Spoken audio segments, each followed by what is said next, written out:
I'm here with my next video that is on chapter number 8 income determination and money multiplier. कई books में इस chapter का नाम short run equilibrium भी given है. This is a chapter of macroeconomics, chapter number 8.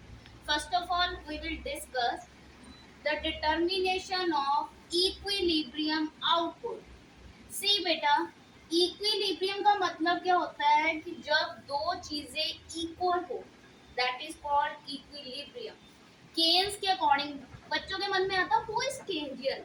बेटा, दो economics के स्कूल फेमस है. One is classical, another one is Keynesian. So according to Keynesian theory, एक इकोनॉमी कब इक्विलिब्रियम में होती है, इकोनॉमी कब इक्विलिब्रियम में होती है, जब एग्रीगेट डिमांड किसके बराबर हो, एग्रीगेट सप्लाई के. That is called equilibrium. When aggregate demand is equal to aggregate supply, then economy is in equilibrium. जिसमें सब कुछ बहुत अच्छा है, ना कुछ कम करने की जरूरत है ना कुछ ज्यादा करने की जरूरत है. That is called equilibrium. See, aggregate demand. Aggregate demand दो चीजों पे डिपेंड करती है, एक हमारी कंजम्पशन पे, दूसरा हमारी इन्वेस्टमेंट पे. और एग्रीगेट सप्लाई को हम वाई से भी डिनोट कर लेते हैं. तो एग्रीगेट सप्लाई भी दो चीजों पे डिपेंड करती है, कंजम्पशन प्लस सेविंग्स.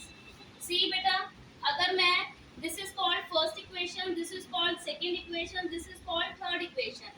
अगर एग्रीगेट डिमांड की जगह मैं सेकंड इक्वेशन की वैल्यू पुट कर दूं, that will consumption plus investment.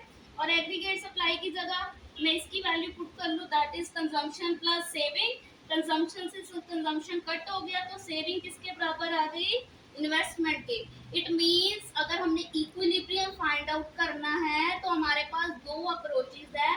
First approach is aggregate demand is equal to aggregate supply and second is saving is equal to investment. Now another topic is assumptions. देखो बेटा, जब हम determination of equilibrium करते हैं तो कुछ चीजें हम अज्यूम करते चलते हैं. पहली चीज जो हम अज्यूम करते हैं, हमने इक्विलिब्रियम आउटपुट की स्टडी करनी है, उसको डिटरमिन करना है. तो सिर्फ किस मॉडल में करना है, two sector model. Two sector model में सिर्फ दो चीजें आती हैं, एक आता है हाउस होल्ड और एक आता है प्रोड्यूसर. इसमें गवर्नमेंट का कोई रोल नहीं है. दूसरी बात, investment expenditure is autonomous. It means investment expenditure is a constant, उसका इनकम से कोई लेना देना नहीं है. तीसरा, price level is assumed to be constant, no inflation no deflation. It is determined only into short run. पहला अप्रोच था एग्रीगेट डिमांड और एग्रीगेट सप्लाई. एग्रीगेट डिमांड के अंदर दो चीजें आती हैं, consumption and investment, which I already told you. Under aggregate supply, consumption and saving. हमेशा याद रखना कि एग्रीगेट सप्लाई 45 डिग्री का एंगल बनाती है. कितने का बनाती है, 45 डिग्री का एंगल बनाती है. और एग्रीगेट सप्लाई हमेशा किसके बराबर होती है, इनकम के. C, employment is given to you, income देखिए बढ़ रही है, कंजम्पशन आपको दी है.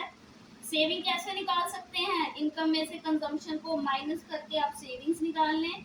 इन्वेस्टमेंट मैंने अभी बताया क्या होगी, कांस्टेंट, तो it will be constant. Aggregate demand का क्या फॉर्मूला है, कंजम्पशन प्लस इन्वेस्टमेंट. और एग्रीगेट सप्लाई कैसे निकाली है, consumption plus supply, so consumption plus savings.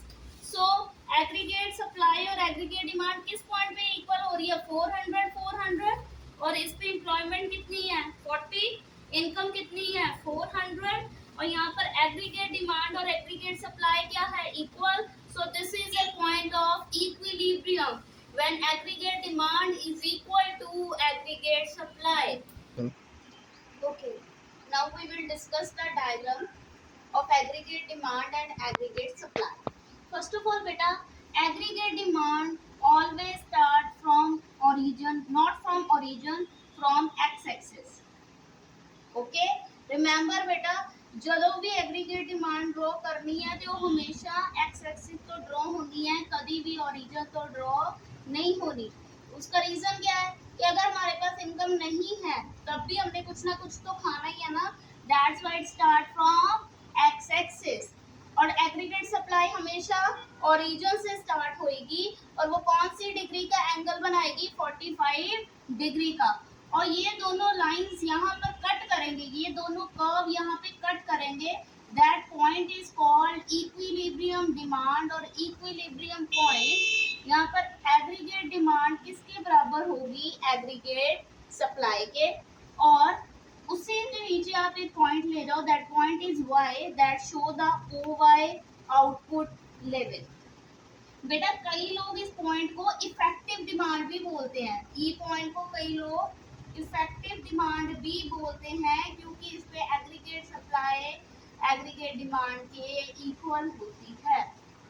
Is that clear? अब ये तो एक केस हो गया कि एग्रीगेट डिमांड एग्रीगेट सप्लाई के इक्वल है, लेकिन इन रियलिटी दो कंडीशंस भी आ सकती हैं, when aggregate demand greater than aggregate supply. इसका क्या मतलब है कि एग्रीगेट डिमांड ज्यादा है, इट मीन लोग ज्यादा डिमांड कर रहे हैं। कितनी डिमांड कर रहे हैं, जितना फर्म प्रोड्यूस नहीं कर रहे। तो इस चीज को ठीक करने के लिए क्या करना पड़ेगा, अगर डिमांड ज्यादा है सप्लाई नहीं है, तो इस केस में फर्म को चाहिए कि वो अपनी एम्प्लॉयमेंट बढ़ाए, वो अपना आउटपुट बढ़ाए। जो वो एम्प्लॉयमेंट बढ़ाएगी, जब वो अपना काम बढ़ाएगी, जब वो अपना आउटपुट बढ़ाएगी, तो हमारी क्या होएगी, एग्रीगेट डिमांड फिर से किसके बराबर हो जाएगी, एग्रीगेट सप्लाई की। और हमारी पोजीशन फिर से कौन सी आ जाएगी, एग्रीगेट इक्विलिब्रियम की। इज दैट क्लियर बेटे? So I will read for you this thing.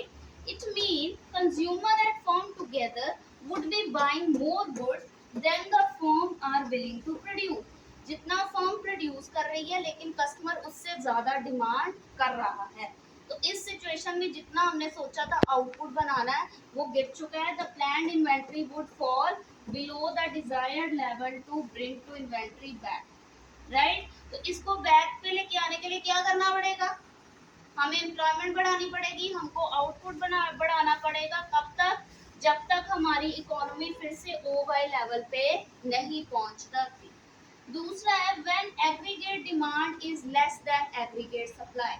बेटा इसका मतलब है सप्लाई बढ़ गई है ना, डिमांड कम हो गई है तो सप्लाई बढ़ गई है।